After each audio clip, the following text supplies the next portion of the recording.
Civil case यानी कि शांतिपूर्वक सफेद झंडा लेकर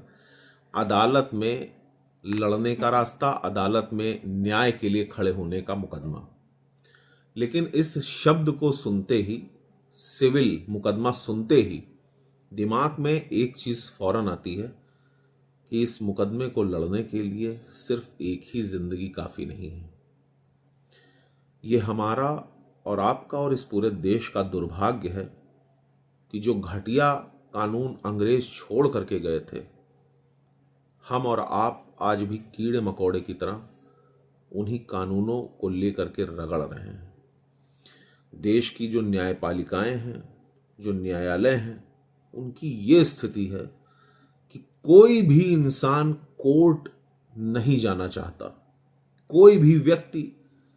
न्यायालय की शरण लेने को बिल्कुल भी तैयार नहीं है। जिस तरीके के ब्रूटल इंसिडेंट्स आज के समय में रोज हम और आप सोशल मीडिया प्लेटफॉर्म के माध्यम से देख पा रहे हैं कि खुलेआम मल्ल युद्ध हो रहे हैं, खुलेआम गोलियां चल रही हैं, सरेआम सैकड़ों की तादाद में एक दूसरे को मारने और काटने के लिए लोग आमादा हैं। हजारों लोग अपने मामलों को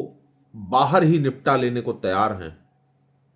इससे यह अंदाजा लगाया जा सकता है कि लोगों की नज़र में न्यायालय और न्यायपालिका का जो अस्तित्व है वो क्या है। यह सच है कि अगर किसी भी मामले को निपटाने के लिए, कोई भी सिविल मामला है, कोई भी जमीन जायदाद से जुड़ा मामला है या कोई सिविल डिस्प्यूट है, उससे संबंधित अगर कोई मामला है, तो कोई भी व्यक्ति अगर न्यायालय की शरण लेता है तो जो कानूनी प्रक्रिया है उस मुकदमे को लड़ने की, वो इतनी लेंदी है और कोर्ट्स की जो स्थिति है वो इतनी खराब है, जो न्यायालय की और न्यायपालिका की स्थिति है वो इतनी ज्यादा वर्स्ट है कि इंसान एक समय में निश्चित रूप से हताश हो जाता है, घुटने टेक देता है, या तो समझौता कर लेता है या अपने प्रतिद्वंदी के अगेंस्ट कोई ऐसा स्टेप ले लेता है कि वो एक गंभीर अपराध में बदल जाता है, वो एक गंभीर अपराध का रूप ले लेता है,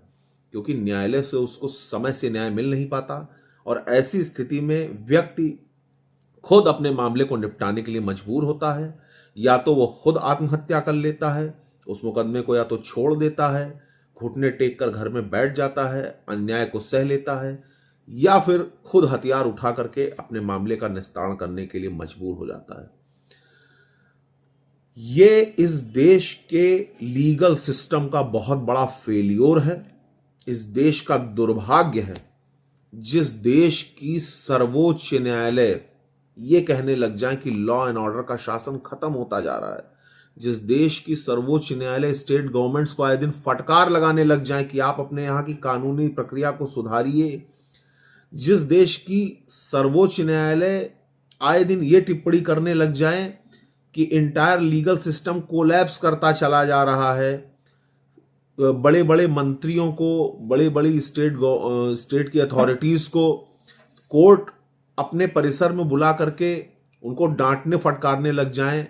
उनको सरेआम बेइज्जत करके ये कहने लग जाएं कि हाँ भाई आप क्या कर रहे थे या आपकी क्या ड्यूटी है, आपने क्या किया, और उनके ऊपर पेनल्टीज इंपोज करने लग जाएं, तो आप ये समझ लीजिए कि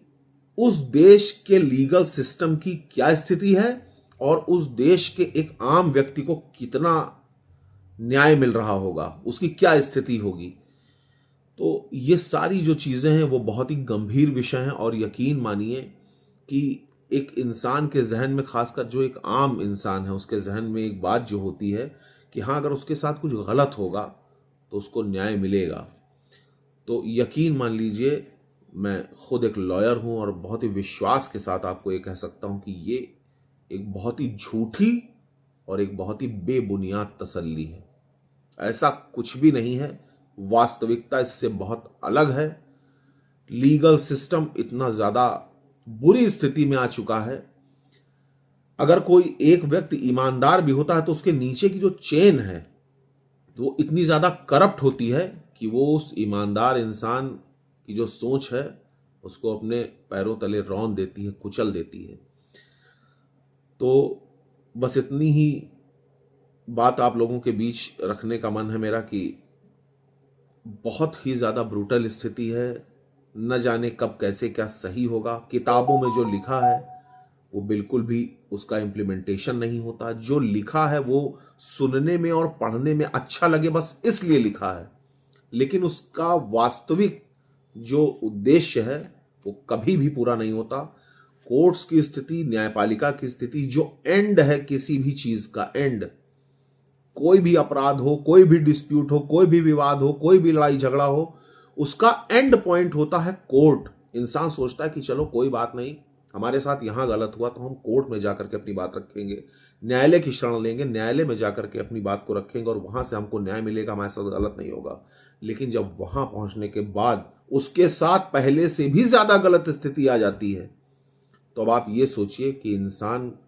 का क्या भरोसा होगा इस देश के संविधान पर, इस देश की न्यायपालिका पर। इसकी पूरी जिम्मेदारी हमारे देश की सुपीरियर अथॉरिटीज की है, मुख्यमंत्री की है, प्रधानमंत्री की है, राज्यपाल महोदय की है, सुप्रीम कोर्ट में बैठे हुए, सर्वोच्च न्यायालय में बैठे हुए न्यायाधीश गणों की है कि वो इस चीज को सुनिश्चित जल्द से जल्द करें कि इसका क्या उपाय है, क्या उपचार है। वरना यकीन मानिए कि जो स्थिति ईरान, इजराइल, पाकिस्तान जैसे देशों की है, वो स्थिति यहां बनने में बहुत ज़्यादा समय नहीं लगेगा अगर जनता का भरोसा, अगर देश का भरोसा संविधान और नियम और कानूनों से उठ गया। धन्यवाद।